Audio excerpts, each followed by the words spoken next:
The announcement had barely ended when a cold voice cut through the polished air of first class like a blade.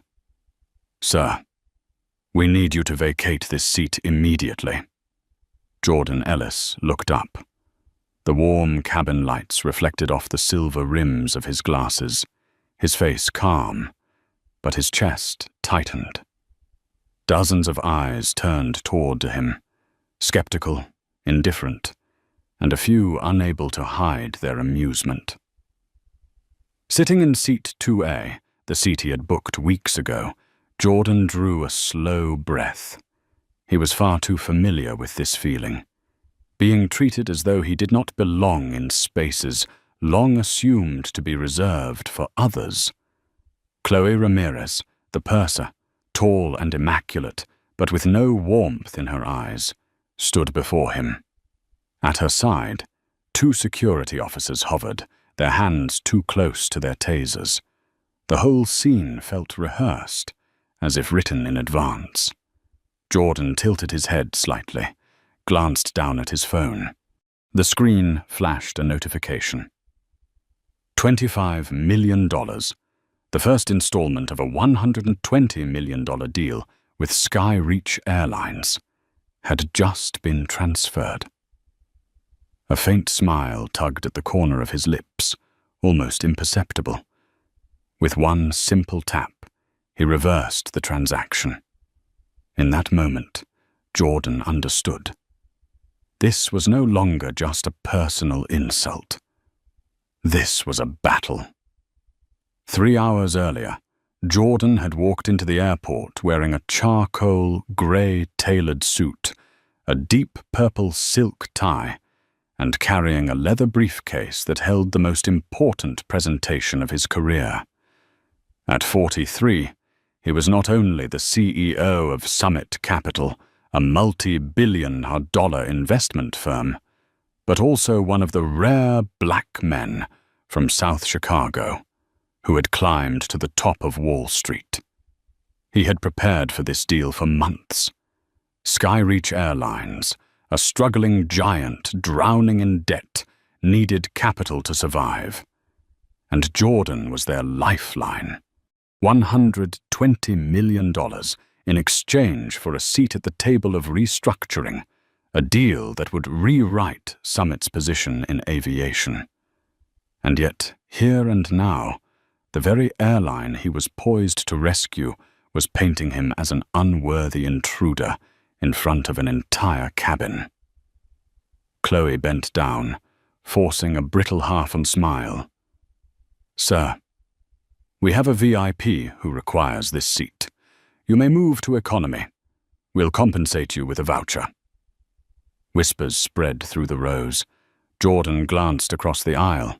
A heavy-set white businessman cleared his throat and returned to sipping champagne, as if this was routine. Jordan placed his e-ticket neatly on the tray table. "This seat is mine. Booked 3 weeks ago. Fully confirmed." His gaze held steady, but deep inside, memories came rushing back. At 17, a guidance counselor had told him, "College isn't for you. Plumbing is more stable." Pung. At 25, the bank had rejected his startup loan application despite a flawless business plan. At 30, in the Harvard Business Club, someone asked him, "Did you get in because of affirmative action?" Every time he was diminished, Jordan chose only one response: to prove them wrong with results, with relentless perseverance. Now, in this cabin, no one knew that the man being asked to leave was the very investor about to inject $20 million to keep Skyreach afloat. No one knew that a single tap on his phone could send their board of directors into chaos. And no one realized that each slow, measured breath was containing a storm. Jordan did not move. He looked directly at Chloe. His voice, low and steady, resonated across the cabin. "This seat I paid for. I'm not going anywhere." The air froze. The security officers stepped closer, hands brushing their weapons. A few passengers lowered their eyes to their screens, pretending not to watch. The silence was heavier than the engines starting up outside. Jordan felt his heart pounding, not from fear, but from fury. Not just anger for himself, but for every black traveler who had been pushed from places they rightfully belonged. He closed his eyes for a moment. When they opened again, his gaze was sharp as steel. If they wanted to drag him out of this seat, the world would know. But for now, Jordan Ellis sat still, hands resting on his leather case, his charcoal suit uncreased. A striking contrast to Chloe's dismissive stare and the mocking glance from across the aisle. They thought he was just another black passenger who had taken the wrong seat. They did not know he was the man holding the fate of the airline in his hands. And in only a few minutes, Seat 2A would cease to be the stage for humiliation and become the lever for an earthquake that would shake the entire aviation industry. First class was wrapped in an uneasy silence. Jordan Ellis sat still, his gaze fixed on the window, but his mind drifted back to the years that had shaped him into the man he was. The memories returned so vividly, he could almost hear the wind whistling through the cracked walls of the South Chicago housing projects. The peeling paint, the iron staircases frozen in winter. A thin boy named Jordan, clutching a worn book his mother had found at a flea market. His mother, a dark-skinned woman, bent from 3 jobs, always whispering in his ear, "Don't let anyone tell you that you don't belong, Jordan. They will try to erase you. You must show them you exist." He remembered the night she cried over unpaid rent. Then the next morning, in pouring rain, still walked him to school with a smile, as if the world had never been unfair. From her, Jordan learned how to hide pain and forge it into strength. At 18, his guidance counselor shook his head. "Don't dream about Harvard, trade school is more realistic for you." Jordan said nothing. He simply applied, aced his SATs, and became one of the few black students in Harvard Business School. There, suspicion surrounded him. Classmates whispered, "He's probably here because of affirmative action." Jordan swallowed those words, only to rise to the top of his class and earn an invitation from his professor to stay on as a researcher. After graduation, he brought a flawless business plan to a bank. The branch director flipped through the pages and then set them down, voice flat. "Good idea, but we don't think you fit the image we're looking for." He walked out into the freezing wind. And in that moment of near collapse, Jordan vowed, never again would anyone define his worth for him. 15 years later, Summit Capital had grown from a 1-bedroom apartment into a firm managing billions in assets. Jordan was not just making money for himself. He employed more than 200 people, 40% of them women or people of color, those the system had overlooked. He never forgot where he came from, and he cleared the path for others to follow. Now the deal with Skyreach Airlines was the pinnacle. $120 million to restructure a faltering giant.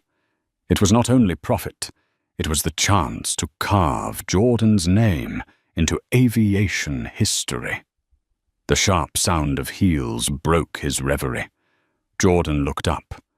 Chloe Ramirez was approaching again, this time with a middle-aged man in a suit, his face flushed with irritation. Graham Lockwood, Skyreach's Vice President of Operations, his eyes blazing with arrogance. "Is there a problem, Mr. Ellis?" Graham's voice was smooth, but laced with contempt. "We need seat 2A for a valued guest of the board. I'm sure you understand, certain positions must be prioritized." Jordan stared at him, unblinking.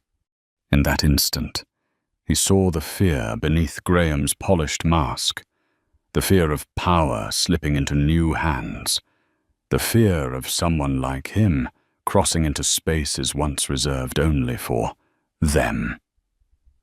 His reply was slow, deliberate, each word sharp as a blade. "What I understand is that this seat was purchased by me. And what I know for certain is that you have no authority to decide where I belong." First class froze. A few passengers cleared their throats, others quickly looked away. Chloe bit her lip, forcing a fake smile. Graham sneered and motioned the security officers to step closer. Jordan remained seated, his hand resting on his leather case, chin lifted slightly. Inside he heard his mother's voice. "Don't let them erase you from the picture." He knew this moment would define everything. If he stood and yielded, they would dismiss him as just another faceless passenger. But if he held firm, the truth would emerge. He did not need Skyreach. Skyreach was surviving on the capital he was about to deliver. Anger surged within him, but it was tempered by cold restraint. Jordan Ellis, the boy from South Chicago, now held the fate of an airline in his grasp. He thought to himself, "If they fight with humiliation, I will answer with power. And when this charade ends, it will not just be one seat that trembles. It will be the entire empire of Skyreach." As Chloe turned away, and Graham whispered into his phone, Jordan allowed himself the faintest, coldest smile. Because only he knew the $25 million had already been reversed. Skyreach thought they could degrade him in first class. They had no idea that in this very moment they had awakened the man who held their destiny. The clatter of suitcase wheels echoed from the front of the cabin. Preston Hale, tall and broad, shouldered in a gleaming pinstripe suit, entered with the scowl of a man accustomed to getting his way. In his hand swung an expensive leather briefcase, swinging recklessly close to others, as though the Entourage first-class cabin ought to part for him. His eyes swept the row quickly and locked on to seat 2A, where Jordan Ellis sat calmly. Preston's face flushed red. "What kind of nonsense is this? That seat is mine." The atmosphere shifted. A few passengers glanced toward Jordan. Others buried their eyes in their phones, but the silence was a wall of complicity. Chloe Ramirez immediately stepped forward, her voice sweet but edged with command. "Mr. Ellis, this is a VIP guest of the airline. We ask that you kindly move to economy. You'll be compensated with a voucher." Jordan lifted his head, his voice deep and steady, every word ringing clear. "I purchased this seat 3 weeks ago. The electronic confirmation is right here. I'm not going anywhere." Preston let out a mocking laugh, dripping with disdain. "Some people truly belong in first class, and some do not." The words landed like an invisible sap. A few passengers shifted uneasily in their seats, but no one spoke. No one wanted trouble. No one wanted to be dragged into a conflict they believed wasn't theirs. Jordan felt his muscles tighten. He thought of his mother, of the nights she worked 3 shifts so he could afford his education, of the moment he signed the very first contract for Summit Capital. Everything he had, no one had given him. He built it with blood, sweat, and pride. His voice cut through the silence, firm and unyielding. I belong exactly where my ticket says. This seat, 2A. From the corner of the cabin, Graham Lockwood stepped forward after exchanging a glance with Chloe, his smile thin and menacing. Mr. Ellis, we can make this easy, or we can make it hard. Your choice. It was a signal. 2 security officers moved closer, hands hovering near their tasers. A low murmur spread like wildfire. Some passengers discreetly raised their phones to record. Jordan knew he was being surrounded, but instead of fear, he felt the familiar surge of strength born from a lifetime of being underestimated and proving himself through victory. You can call this a seat reassignment, Jordan said slowly, eyes locked on Graham. But everyone here can see it clearly. This is a public humiliation. Preston leaned in, lowering his voice but making sure the entire cabin could hear. Be grateful they're letting you stay on this flight. If it were up to me, you'd already be thrown off. At that moment, Jordan's blood boiled. But he refused to lose control. He knew every eye, every phone lens was on him, and he wanted them to see not a man diminished, but a leader holding his ground in the storm. When the flight supervisor entered, her voice was cold. Mr. Ellis, this is now a security issue. We require you to move immediately. Jordan placed his leather case carefully on his lap, lifting his gaze to sweep across the cabin, each passenger, each averted glance. Then he spoke, his voice carrying. This is not a security issue. This is about who deserves respect, and I will not leave this seat unless you drag me out in front of everyone here. The cabin froze. Graham gestured. The 2 security officers stepped closer, hands now gripping their tasers. Preston smirked with triumph. Chloe bit down on her lip, her satisfaction barely concealed. Jordan closed his eyes for a brief moment. He knew this battle was far from over, and when it finally erupted, all of Skyreach Airlines would tremble under the weight of its consequences. Finally gave in. Preston Hale sneered as Jordan Ellis slowly rose to his feet. The 2 security officers closed in, not touching him, but their hands hovered dangerously near their tasers, a silent reminder that one wrong move would mean handcuffs. Jordan gripped the handle of his leather briefcase. Every step away from seat 2A weighed like iron. His heart pounded, not from fear, but from rage. Phones were raised throughout the cabin. Lenses quietly captured the scene. A black CEO in a tailored suit being forced out of his first-class seat to make way for a privileged white man. As Jordan walked down the aisle, passengers averted their eyes. Some flushed with shame, some pretended to scroll their screens, and others smirked openly. He heard the whispers. He must have done something wrong. Probably a fake ticket. Always causing trouble where they don't belong. Each word stabbed into memory.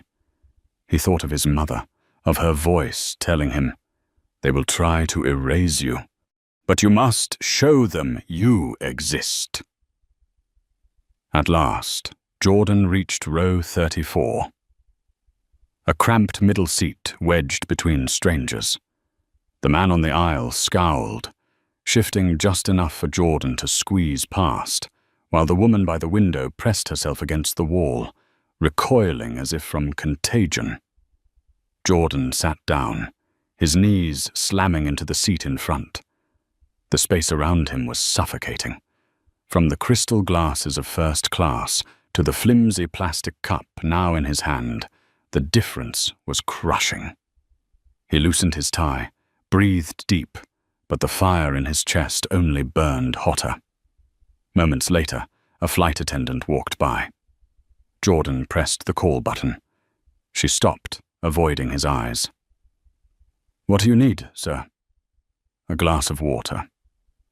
Minutes later, she returned, dropping a half-filled plastic cup on his tray, water spilling over the rim. No apology. Jordan only nodded, quietly wiping it dry with a napkin. Beside him, the heavy-set man muttered, "In this cabin, they're never kind, especially not to someone like you."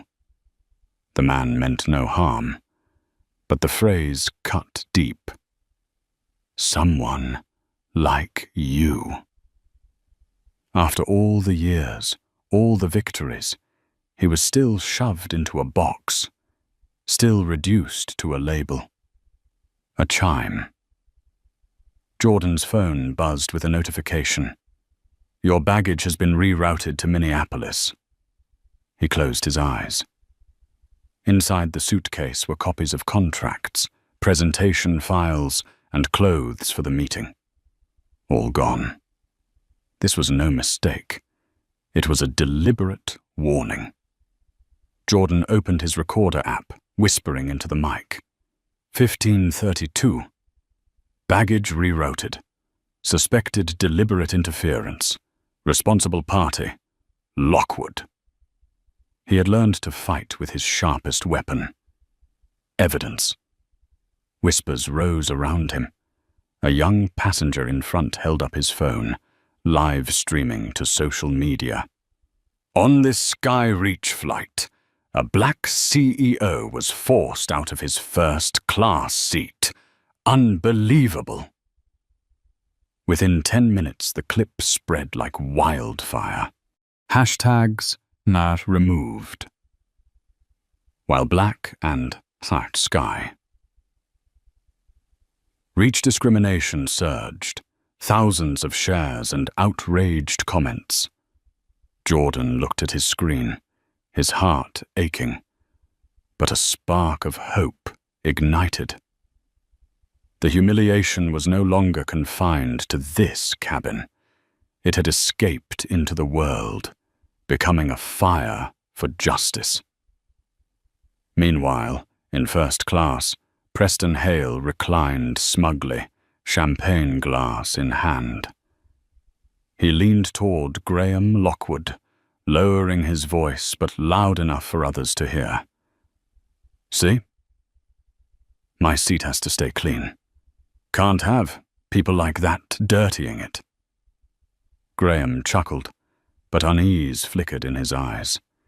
He knew this had gone too far. And he knew if Jordan Ellis was truly who he suspected, then Skyreach had just dug a grave for itself. Jordan leaned back, his eyes blazing even in the dimness. He thought, "They can take my seat in first class, but I will take back the skies."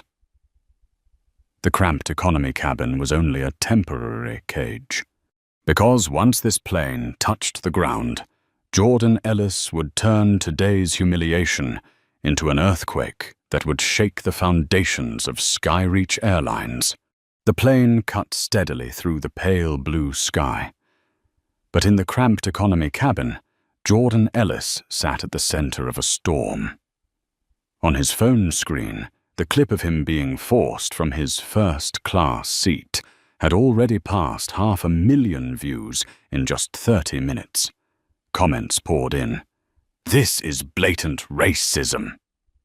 "They kicked a black investor out of the seat he paid for.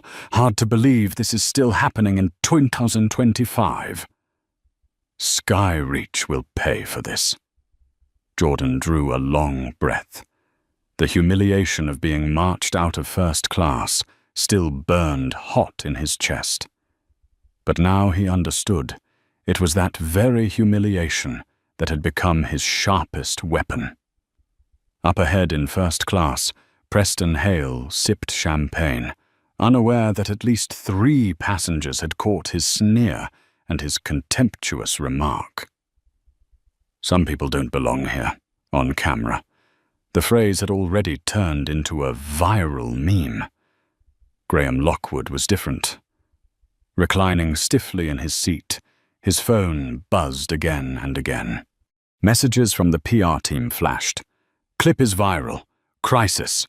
We need urgent response." Sweat dotted his temples. He tried to appear composed, but dread was creeping in. If Ellis was truly the investor the board had been waiting on, the fallout would be more than embarrassing. It could sink Skyreach. In economy, Jordan remained calm. He opened his notes app and began to type. His mother's voice echoed in memory. "When they go low, you go high. But never forget to record every proof." Note 1. Asked for ticket 3 times. No white passenger questioned. Note 2. Water served in half, filled plastic cup, while others received full glasses. Note 3. Luggage rerouted accidentally. He typed slowly, each word a blade carved into an invisible indictment. A whisper came from beside him. The heavy-set man in the aisle seat leaned closer, voice low. "I filmed when they told you to leave your seat. If you need it, I'll send you the clip." Jordan looked at him, eyes shining. "Thank you. You don't know how important this is."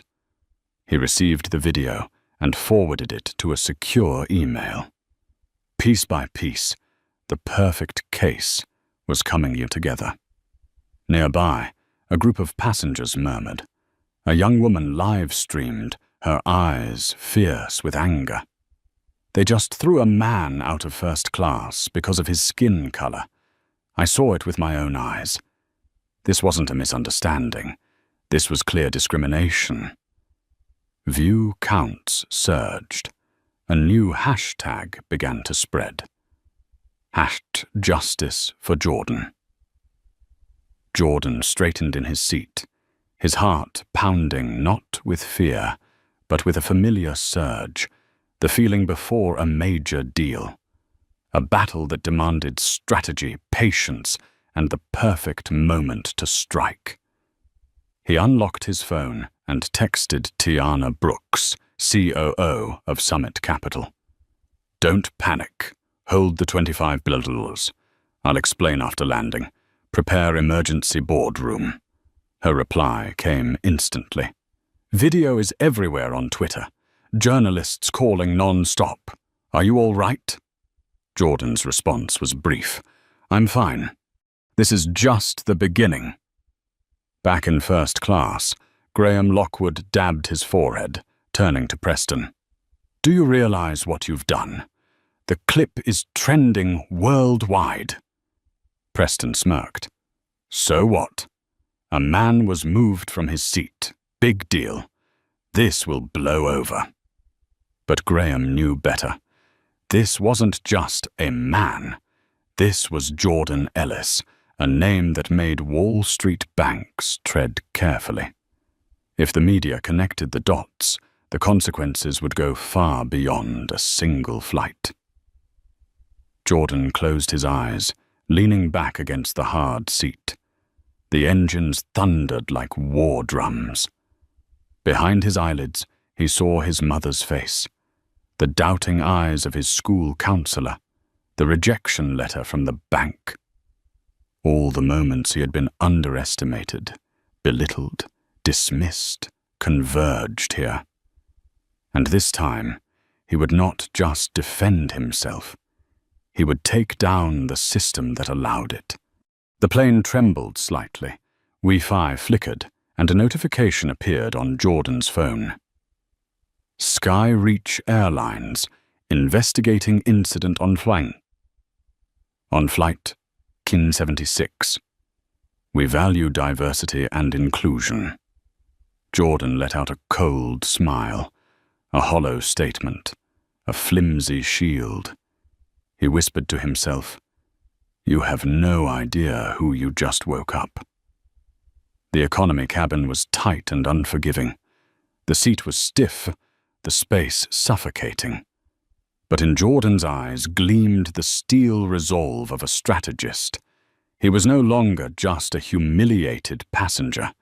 He was the man holding the fuse to a reckoning that would shake Skyreach Airlines to its core. The wheels hit the runway with a small jolt, but in Jordan Ellis's heart, it was the toll of a bell announcing the start of a new battle. The familiar ding echoed through the cabin.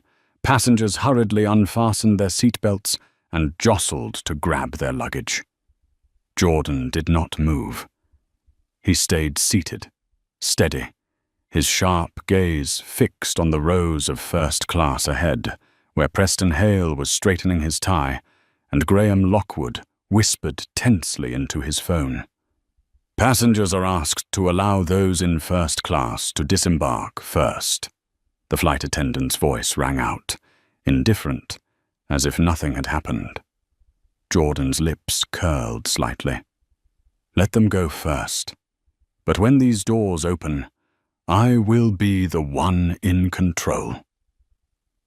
The arrivals hall was packed, but in the sea of people, eyes turned instantly toward Jordan. A few economy passengers whispered, pointing. "That's him. The one they threw out of first class." A young man raised his phone, snapping a quick picture, posting it online. Within minutes, the hashtag #Justice for Jordan was surging. Jordan walked on, his back straight, leather case in hand. No one could see the faint tremor in his clenched fingers. Every step was a vow. Enough. It's time to turn the tables. Outside the terminal, a sleek black sedan waited. The driver, suited, bowed respectfully. "Mr. Ellis, the CEO of Skyreach has sent a car for you." With that single line, his true identity was laid bare. A few nearby travelers froze, jaws dropping. A woman whispered, stunned, "Oh my God, he's the investor." Phones lifted again, another clip uploaded. "The CEO humiliated out of his seat is the very investor bringing $120 million to save Skyreach." The news struck like lightning in a storm. The Skyreach Airlines headquarters loomed in the city center, 38 floors of gleaming glass. Jordan sat tall in the car, his reflection in the window calm as stone, though a storm roared beneath. When the car stopped, 2 security guards blocked the revolving door. One looked Jordan up and down, voice dripping disdain. "Who are you here to see?" Jordan handed him a card. "Jordan Ellis. I have a meeting with CEO Arthur Beaumont at 2 p.m.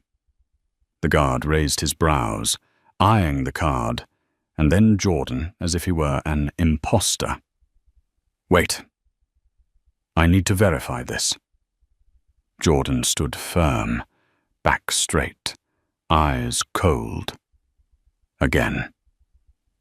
"They still think I don't belong here." 1 minute. 2 minutes. Employees passing by began whispering.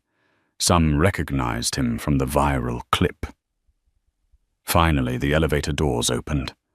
Arthur Beaumont, the CEO of Skyreach, silver hair, weary face, stepped out. He froze when he saw Jordan. His face paled, a mix of recognition and dread. "Mr. Ellis, I sincerely apologize. This was a terrible mistake." Arthur rushed forward, hand outstretched. Jordan clasped it, but his eyes cut like blades. His voice was low, steady. "You call that a mistake? Look at the clips flooding the internet." Arthur swallowed hard, then spun toward the guards, snapping, "Let him in immediately! This is a guest of the board!" The boardroom on the 38th floor gleamed with sunlight pouring through glass walls. The entire leadership of Skyreach sat waiting. As Jordan entered, chairs scraped. No one dared meet his eyes. Only Graham Lockwood forced a stiff smile, voice strained. "Mr. Ellis, what a surprise. I was told there was some incident on the flight. We'll investigate and handle." Jordan cut him off, placing his leather case on the table with a sharp thud.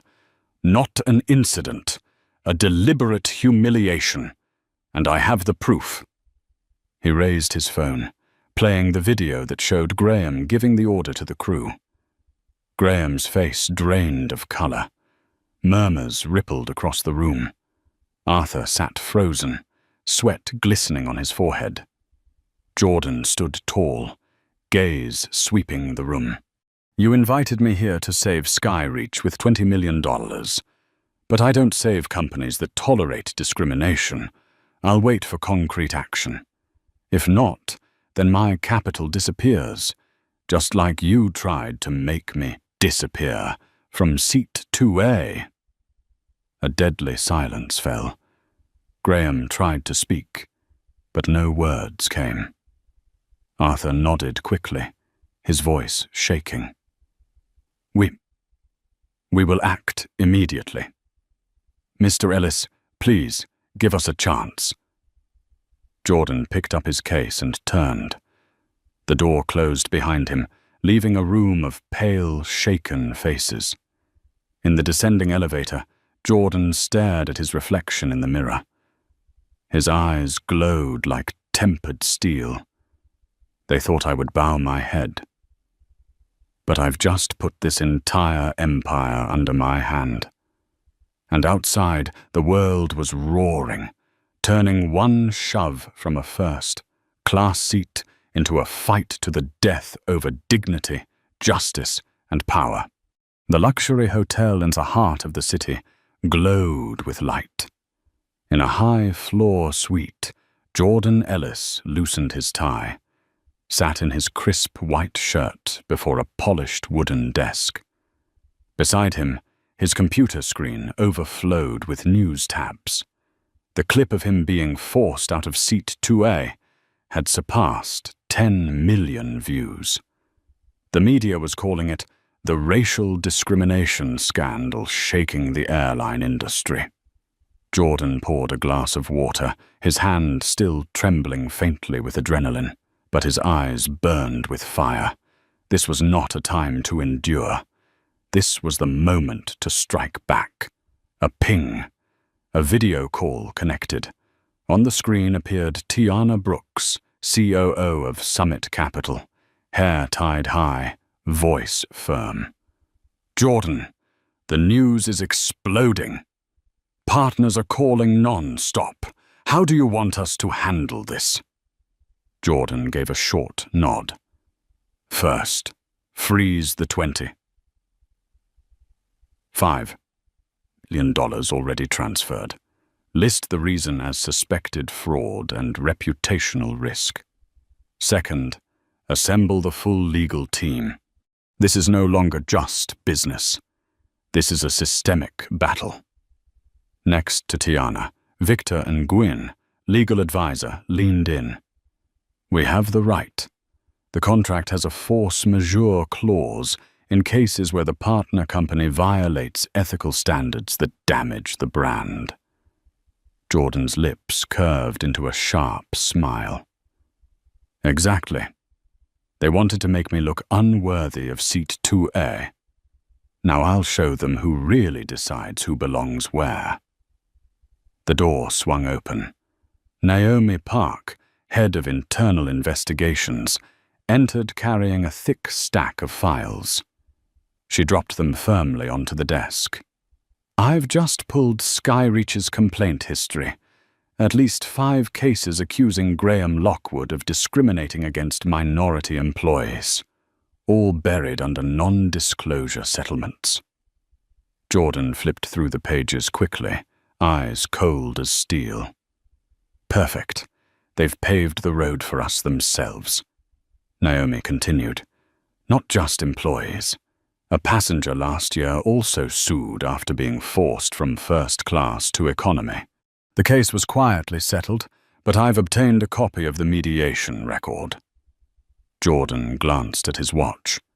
I want every piece digitized within 12 hours.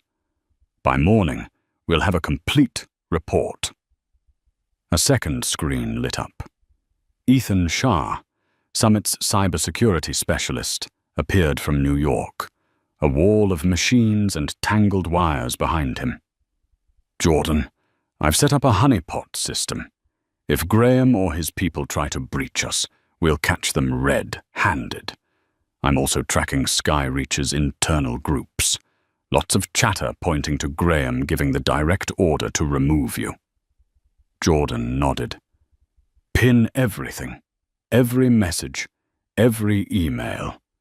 When the cards flip, I want evidence they can't deny. The golden light in the suite spread across the room, casting dim halos. Jordan leaned back in his chair, eyes distant. In his mind, his mother's voice echoed. Turn pain into strength. Don't just live for yourself. Live to clear the path for those after you.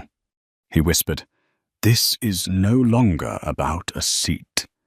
This is about the future of an entire industry. Suddenly, his phone buzzed. A message from an unknown number. I'm a flight attendant from Flight 1976. I'm ready to tell the truth. Graham ordered us to push you out of your seat, but I'm afraid of losing my job. JP. Jordan clenched the phone, a cold smile flashing. JP. Jenna Patel. At last, the bomb has appeared. Across town, inside Skyreach's offices, Graham Lockwood slammed the table, barking at the PR team. We have to control the narrative. Spread word that he was disruptive, that passengers complained. Anything, as long as the blame falls on Ellis. But just then, his assistant rushed in, pale-faced. Mr. Lockwood, the 25 million has been frozen, and rumor has it Ellis is preparing to sue the corporation. Graham froze. He no longer had control. The storm he had triggered from seat 2A had now become a tidal wave crashing back upon him. In the suite, Jordan rose, walking to the wide glass window, gazing down at the glowing city below. The lights shimmered like thousands of eyes fixed on him. He whispered, his deep voice resonating in the silence. They thought I was just a passenger. They don't know. I am. The sentence passed on Skyreach. His hands pressed firmly on the leather case. Tomorrow, the report would be released. And once it was laid bare before the public, the empire of Skyreach would tremble from its very foundation. The next morning, Jordan Athtarhung sat in the hotel's private conference room, facing a screen split into 4 live news feeds. America seemed to wake up to his story. At the same time, the counterattack from Skyreach was beginning to rise. Finance 24/7 ran a sensational headline. Summit Capital CEO disruptive on flight. Sources claim Jordan Ellis was uncooperative with crew. A portly analyst sat in the studio, voice heavy with seriousness. There's a possibility Mr. Ellis deliberately staged this scandal to pressure Skyreach into concessions during the investment deal. This is no longer about discrimination, but about financial tactics. Jordan watched the screen. the corner of his mouth lifting slightly. He knew instantly whose hand was pulling the strings. Graham Lockwood. At Skyreach headquarters, Graham slammed his palm onto the table, barking at the communications team. Push this story hard. Paint Ellis as an opportunist. Use cut-up images if you have to. All we need is 1% of doubt. That's enough to cloud the truth. A young staffer spoke timidly. But there are too many passenger videos. All of them show Ellis calm, not disruptive. Quiet, Graham roared. People believe what they want to believe. We just need to plant the seed of suspicion. Across town, Jordan and the Summit Capital team were already prepared. Naomi Park spread documents across the table. Here are the 5 buried complaints. Here's the audio of Jenna Patel confirming Lockwood gave the order. And here, clips from passengers showing you being cornered by security. Victor Nguyen nodded. We'll release them to credible outlets. No shouting match. Just drop evidence, piece by piece. Let the public see who's telling the truth and who's spinning lies. Jordan sipped his coffee slowly, eyes like burning steel. Graham wants to smear me, but every time he throws dirt, I'll answer with truth. And truth has the power to destroy more than any lie ever could. By noon, the Wall Street Herald published an exclusive flight attendant reveals Skyreach VP ordered passenger removed from first class. Attached was an audio clip of Graham's voice. I don't care what his ticket says. That seat belongs to Preston Hale. Social media exploded. The hashtag #SkyreachTruth surged alongside #Justice for Jordan. Public outrage shifted to demands for a full investigation. At his office, Graham hurled his phone against the desk, shattering the screen. "We need a stronger hit," he shouted. One advisor whispered cautiously, "There's a rumor Ellis once failed at a small investment fund. We could revive it, spin it as proof he's unstable." Graham's lips curled into a vicious grin. Good. Build that story. Turn him into a fraud hiding under the mask of a hero. Later that afternoon, a conservative news channel ran a segment. Jordan Ellis, business leader or financial opportunist? Reports suggest he bankrupted a small investment fund in 2010. Jordan watched, his expression darkening slightly. It was half a truth. In 2010, he did fail at his first venture. But what they left out was crucial. That failure became the foundation upon which he built Summit Capital. He leaned back in his chair, silent for a moment, then let out a faint laugh. Thank you, Graham. You've just handed me the most human story the public will believe more than anything else. That very evening, Jordan appeared live on CNN in a navy suit, posture steady. The anchor went straight to the point. Mr. Ellis, there are accusations you once failed and that you're now exploiting your race to manufacture a scandal. How do you respond? Jordan looked straight into the camera.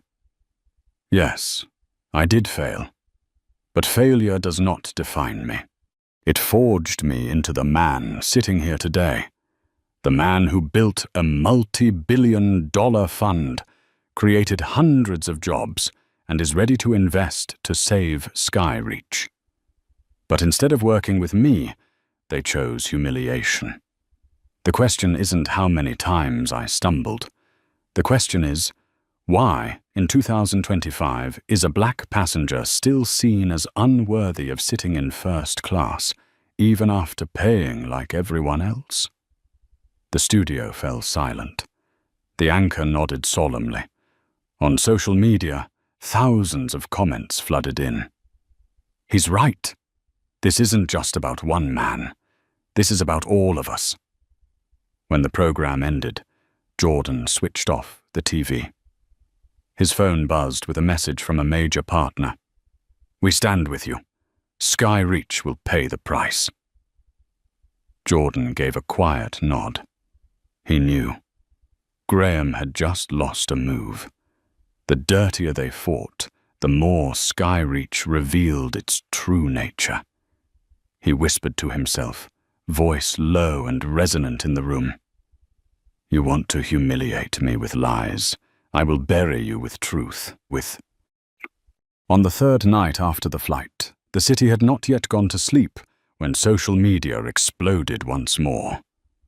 A flood of new clips appeared, passengers releasing more evidence, videos showing security closing in on Jordan Ellis, and clear shots of Preston Hale's smug grin. Each clip was like a knife, carving deeper into the image of Sky Reach Airlines, deliberately humiliating a black investor right there in first class. In the makeshift office at the hotel, Jordan and his team sat around the table.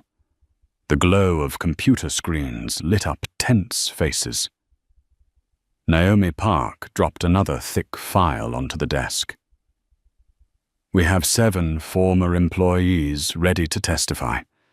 Every one of them was pressured or discriminated against by Graham Lockwood." Victor Nguyen leaned in, voice firm. "Legally, we already have grounds for a class action suit, but I think right now public opinion is stronger than any courtroom." Jordan nodded slightly. He knew well. The public was the first jury. At Sky Reach headquarters, the board of directors held a closed-door meeting. The air was heavy as stone. One director slammed his palm on the table. "The stock is down 15% in just 3 days. Corporate clients are cancelling contracts non-stop. We've lost nearly $500 million in market value." Veteran board member Margaret Doyle turned cold eyes toward Graham. "Mr. Lockwood, how do you explain this? Every piece of evidence points directly to you." Graham swallowed hard, forcing a smile. "This is Ellis's plot. He staged everything to seize control of Sky Reach. Don't you see? This is a financial attack." But his excuses fell flat. The directors exchanged uneasy looks. They were beginning to realize Graham was no longer a shield, but a liability.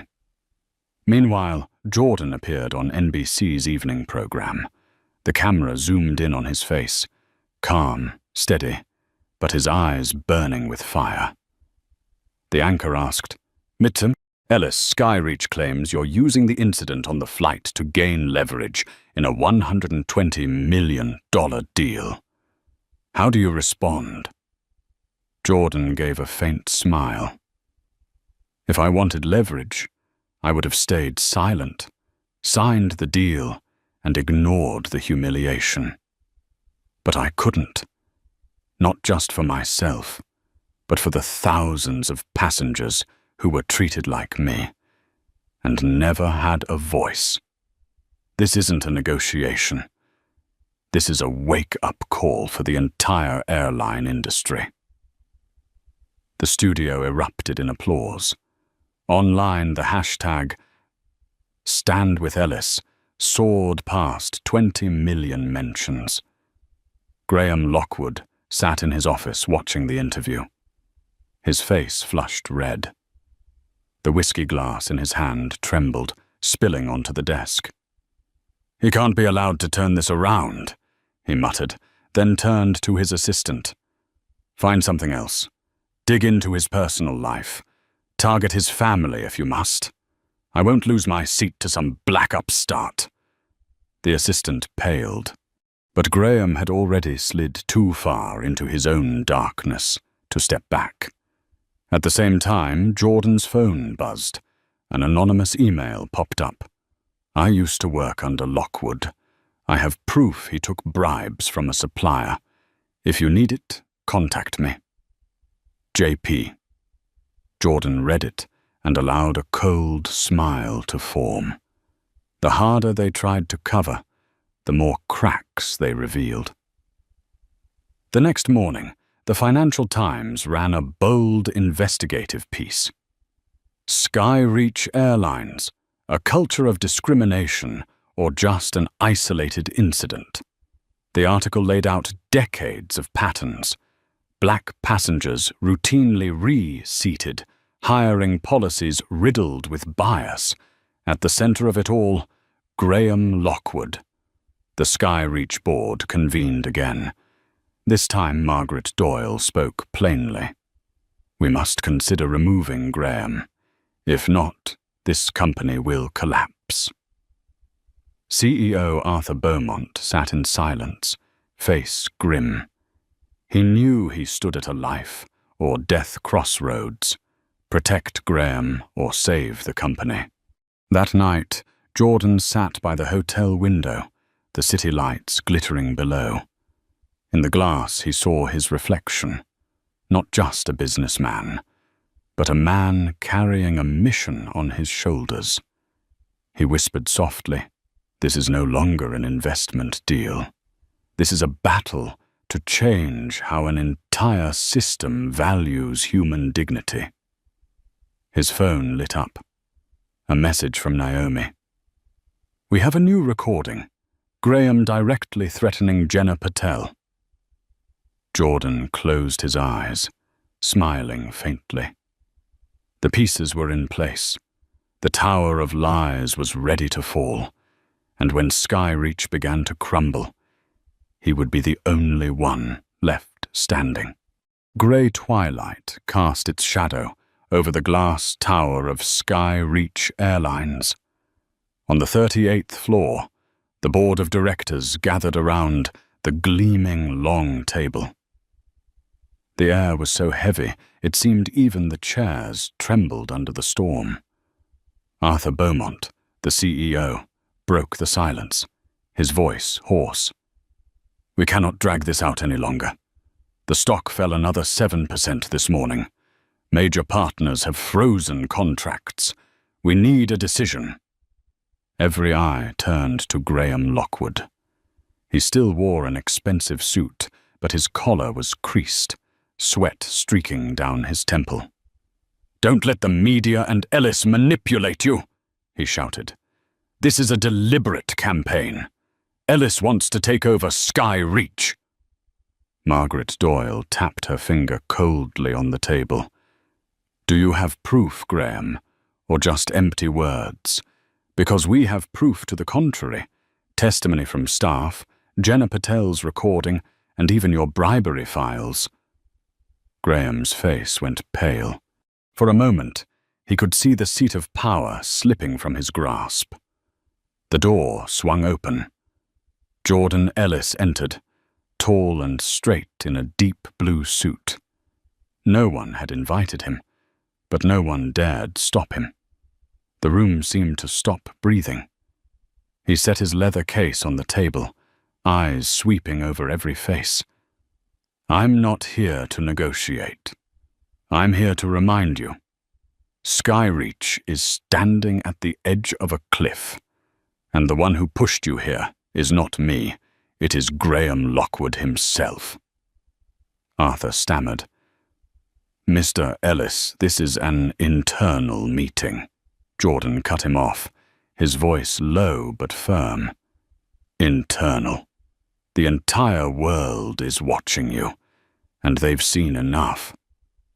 He switched on a screen. The video played Jenna Patel's secret recording. Graham's voice rang out clearly. "I don't care what his ticket says. That seat belongs to Preston. If necessary, cause trouble to force him out." The words dropped like a hammer. A few directors covered their mouths. Arthur went pale, and Graham screamed. "Fake. He staged this. Jordan played the second recording. Graham threatening Jenna, his voice hard. If you open your mouth, your career is over. No one in the room doubted it anymore. Only contemptuous eyes turned on Graham. Jordan looked directly at the board. I was prepared to invest $120 million. But that money will never be released to a company that tolerates discrimination and hides its crimes, unless you prove Skyreach deserves it. Arthur's voice trembled. Mr. Ellis, what do you want? Jordan raised his head, his voice ringing like a bronze bell. Remove Graham Lockwood. Establish an independent oversight committee against discrimination. Reform every hiring and customer service policy. If not, Skyreach will fall. Not because of me, but because of the truth. Graham leapt up, roaring like a cornered beast. Are you all blind? He wants to seize the company. If I go, Skyreach loses everything. Margaret stared at him, her voice icy. No, Graham. If you stay, Skyreach loses everything. The vote followed. One by one, hands rose firmly. The result was clear. Graham Lockwood was removed immediately. His face twisted, eyes bulging, and with a growl he stormed out. The door slammed shut, leaving a hollow echo. The room sank into silence. Arthur slumped back in his chair, exhausted. Mr. Ellis, we accept your terms. Please give Skyreach a chance to survive. Jordan gave a slight nod, his eyes still sharp. This chance is not free. It comes with responsibility. I will not invest in lies. I will invest in change. He gathered his case and walked out. Behind him, the remaining faces stared not only with respect, but with fear.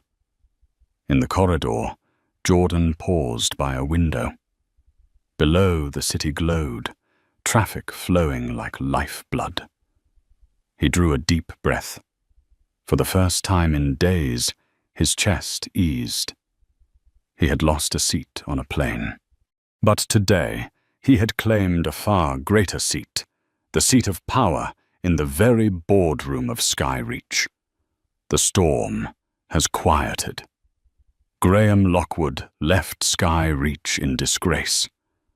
The board of directors was forced to reform, and Jordan Ellis, the man once forced out of seat 2A, now sits in the chair of power where the fate of the entire corporation is decided.